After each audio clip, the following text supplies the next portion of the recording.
Hola a todos, bienvenidos a un nuevo WikiJulio. Ahora una entrevista con Frank Delgado, el DJ de los Deftones.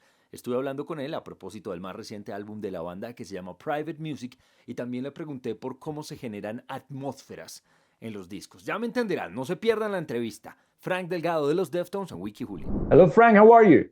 How are you? I'm just curious, Frank, do you speak Spanish? Very badly, very little. Yeah. Okay. No worries, man. I just wondering. It's no problem. Actually, really excited about new Deftones music. It's been 5 years since Ohms. It's the longest gap since ever since the release of a record for Deftones. The most you guys taken before is like 4 years. Yeah. So, how was that thing getting back in the studio and all that? It was good actually, you know. I think when it came time to it, we were all ready for it. Uh, it's weird because yeah, it was definitely the longest gap, but the record was done in actually a really short period of time. Like we did, I think 3 or 4 writing sessions and they were each a week. And so that's about a month, honestly, the whole time it took to write the record. Yeah, Yeah. really fast. Yeah, so we would go and do these sessions. We did a session in the desert out in Joshua Tree, and then we did a couple in Malibu at Shangri-La. But in between those, we'd have like a month or two home. So we kind of figured out how to have a really good balance, I guess, of work and home life, you know? But you get in the studio with written songs, or you started to No, work no, no. on the songs once you got into No. the studio? We actually before we actually got together, we created a Dropbox where we could throw ideas in. And we threw some ideas in, and then when we finally got together for the first time, we just kind of went off of what each other was doing and kind of our reactions to each other. So um, it was pretty spontaneous and pretty quick, you know. Without spoiling much, what can you tell us about private music? I mean, aside from it, yeah, happening really fast like that in short bursts, I think I feel it's probably one of our best records, you know, but I always feel that way, honestly. Um, uh, I think it's true to ourselves. We're still pushing forward, yet still doing what we do. It's always going to sound like us no matter what. But I think we are once again just trying to create a record that we're happy with, and not just songs, but an actual album, so we can take you on a journey, you know? Since you mentioned, thinking that this is the best album. I know you worked with Deftones before, but you officially joined them on Sure. Black Pony. Yep. So, how was it like starting officially with the band and working for this still iconic record? Yeah, that was awesome. I had recorded on the previous 2 records too, but it wasn't until that where I actually joined the band. But yeah, I mean that was just a different time where we were coming off of Around the Fur and we were feeling very confident and trusting ourselves and I think that was what led us to White Pony by not following the trends and not subscribing to a scene of anything that was happening and just following our instincts, you know. Something very important on each Deftones record is something you do, and is that you create an atmosphere for the record. You have a very, I wouldn't know exactly how to say it in English, but there's Sure. this kind of sound, or yeah, an atmosphere you develop um, with your instrument. How do you identify that? How do you create an atmosphere when you start from a point zero when it comes to a Deftones record? Yeah, it depends on the song, honestly, but and the sonics, I guess. As we got older and started having a lot more space within the songs, that allowed for more area for me to come through, I guess. But there's still a lot of Deftones songs where everyone's playing at the same time. And I think by me adding to that, I mean, perfect examples is like Minerva and stuff like that. Even on Milk of Madonna, which is on the new record, um, there's keys and pads that are going with guitars that just fill it out even more. You know what I mean? So it just creates, like you say, an atmosphere, you know.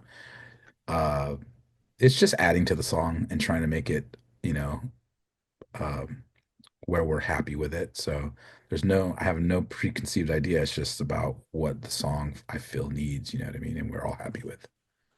It's just that it might sound weird. I'm not a musician, but it's like you can't identify what is there, the way you can identify a traditional instrument like a guitar or a bass or Sure. drums, but it is there. It adds something, and you can just say it is there, but you can't know what it is. Yeah, You know what I especially mean? early on because I was just using records early on. I didn't have an instrument, so I was adding soundscapes from vinyl, and then later on I was extending those soundscapes and manipulating them with guitar pedals, and then eventually I got computer and keyboards and all that stuff, so I was able to create my own soundscapes and add it and then play actually.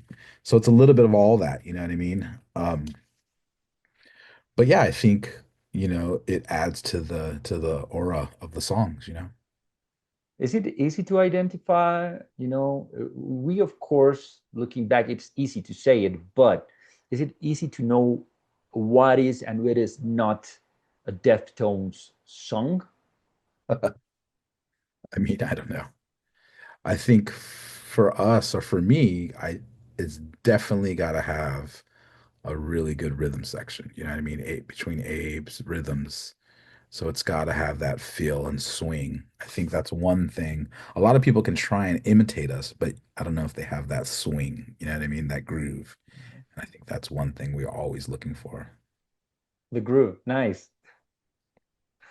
I like to think that everything has meaning. Things are there for a reason. An atmosphere you create, a riff, a logo on a record. What does private music means for the band? Is there a reason behind the title? I mean, the actual reason from what Chino has said is when he created a folder on his laptop to hold the new ideas we were working with, he just titled it Private Music because it was on his laptop, on his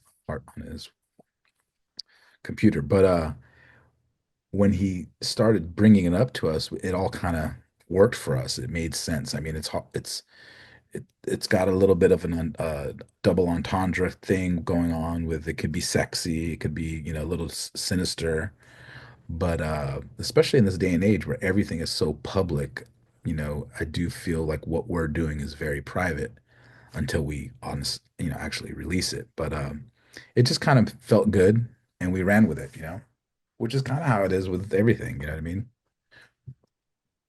You guys have a very interesting connection with Latin American audiences. Well, you of course identify even much more than I do every time guys go to Mexico or come to Colombia.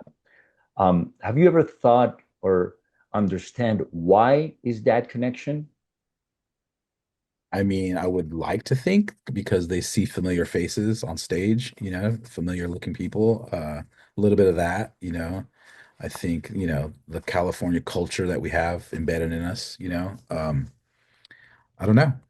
I think that's one of those things you can't put your finger on, you know what I mean? Some bands they break out in different areas where you would not think it would, but we're very grateful and love coming to Latin America to play. Yeah. Does the current sort of political situation around the world has an impact on the lyrics on the band? And I wanted to ask you this and ask you about the Latin American fans because, of course, the whole immigration thing, it's a thing. Sure. And I talked with the Offspring a few years ago, and I asked them also about the Latin American audiences in their shows because they always have lots of Latinos. Where I've been able to see them in different shows around the world, and there's always Latin audiences seeing punk. We Yep. somehow just love punk. Yep. So I noticed that also on Deftones. Yeah, I mean, it's also a very California thing I mean, predominantly Mexicans here, you know what I mean? So that's a thing we're pretty used to seeing predominantly Mexican crowd, especially in California. Yeah, but I think as far political, if that's your question, I think that's maybe a question for Chino, how he writes or what his meanings are.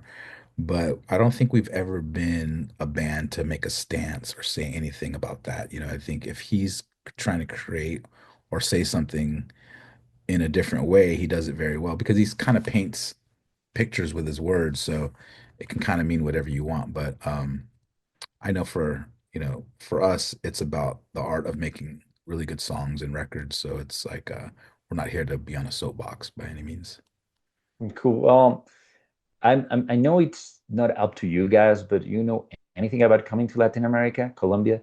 Yeah, it's definitely on the agenda. I mean, we're trying to go everywhere that we haven't been to in a long time, so it's definitely part of the plan, you know. ¿Les gustó esa entrevista? Quiero invitarlos a que vean una que tuve con un tipo llamado Roger Gorman. Él ha trabajado como diseñador para artistas como los Rolling Stones, Prince, es un británico que vive en Nueva York y curiosamente ha sido el diseñador de las portadas de discos de Fobia, La Maldita Vecindad y Caifanes. Ahí les dejo el link para que no se pierdan la entrevista con Roger Gorman aquí en WikiJulio.